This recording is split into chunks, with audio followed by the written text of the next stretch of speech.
എല്ലാവരും സുഖമല്ലേ? ഞാനിന്ന് വലിയ കുഴപ്പമില്ലാത്ത രീതിയിൽ വെള്ളയപ്പം ഉണ്ടാക്കാൻ കാണിച്ചു തരാം. ഇതിന് വേണ്ടിയിട്ട് പച്ചരി എടുക്കുമ്പം കുറച്ച് ഗ്ലൂട്ടനസ് ആയിട്ടുള്ള അരി എടുക്കുക, സ്റ്റാർച്ച് കൂടുതലുള്ള പോലത്തെ. എന്നിട്ട് അത് ഓവനായിട്ട് സോക്ക് ചെയ്യുക. മര്യാദക്ക് സോക്കായിട്ടില്ലെങ്കിൽ അരക്കുമ്പം കുറച്ച് തരിതരിപ്പുണ്ടാവും, അത് പാടില്ല. നല്ല സ്മൂത്തായി അരിഞ്ഞു കിട്ടണം വെള്ളയപ്പത്തിൻ്റെ മാവ്. ഇതിപ്പോൾ ഞാൻ ഒരു 5-8 മണിക്കൂർ സോക്ക് ചെയ്ത അരിയാണ്. അതിങ്ങനെ പൊട്ടിക്കുമ്പോൾ നല്ലോണം വേഗം ഈസി ആയിട്ട് പൊടിഞ്ഞു വരും. പിന്നെ അതിൻ്റെ അകത്തേക്ക് നമുക്ക് ഒരു 1.5 കപ്പോളം തേങ്ങ ഇടാം.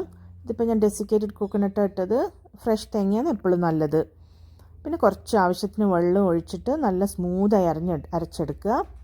പിന്നെ വേണ്ടത് 1 ടേബിൾ സ്പൂൺ ഷുഗറും, പിന്നെ 1 ടീസ്പൂൺ ഡ്രൈ ഈസ്റ്റും, പിന്നെ ഒരു 4-5 ടേബിൾ സ്പൂണോളം പാല് വാം ആക്കിയിട്ടുണ്ട്. ആ വാം മിൽക്കിൻ്റെ അകത്തേക്കാണ് നമ്മൾ ഈസ്റ്റ് ഇടുക, ആക്ടിവേറ്റ് ആവാൻ വേണ്ടിയിട്ട്. ഇത് ഞാൻ സ്മൂത്തായിട്ട് അരി അരച്ചെടുത്തിട്ടുണ്ട്. അരിയും തേങ്ങയും മാത്രമാണത്.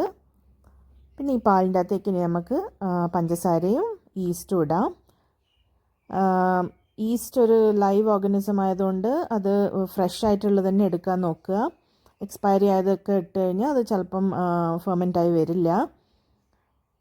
എന്നിട്ടത് ഈസ്റ്റ് ഇട്ടു. ഈ പഞ്ചസാര ഇടുന്നത് ഈസ്റ്റിനെ വേഗം ആക്ടിവേറ്റ് ചെയ്യാൻ വേണ്ടിയിട്ടാണ്. ആ കലക്കിയിട്ട് നമുക്ക് മാവിൻ്റെ അകത്തേക്ക് ഒഴിക്കണം. പിന്നെ ഈ പാലൊക്കെ എടുക്കുമ്പം വെള്ളയപ്പത്തിൻ്റെ മാവിൻ്റെ കൺസിസ്റ്റൻസിക്ക് ഉള്ള രീതിയിൽ അളവെടുത്താൽ മതി പാല്.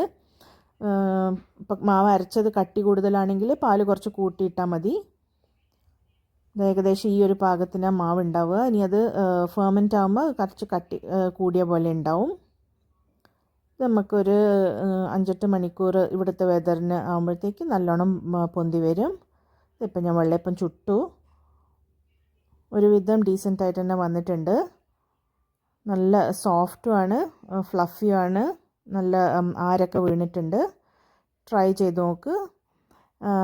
ചില പച്ചരിക്ക് നമ്മൾ ചോറ് ആഡ് ചെയ്യേണ്ടി വരും, കുറച്ചും കൂടെ സ്റ്റാർച്ചി ആക്കാൻ വേണ്ടിയിട്ട്. ഇതിന് അതൊന്നും ആവശ്യമില്ല. ഈ വീഡിയോ ഇത് ഉണ്ടാക്കാൻ അറിയാത്ത ആൾക്കാർക്ക് വേണ്ടിയിട്ടുള്ളതാണ്. ട്രൈ ചെയ്തിട്ട് ഇഷ്ടമായിട്ടുണ്ടെങ്കിൽ ലൈക്ക് ചെയ്യണേ. താങ്ക്സ് കേട്ടോ.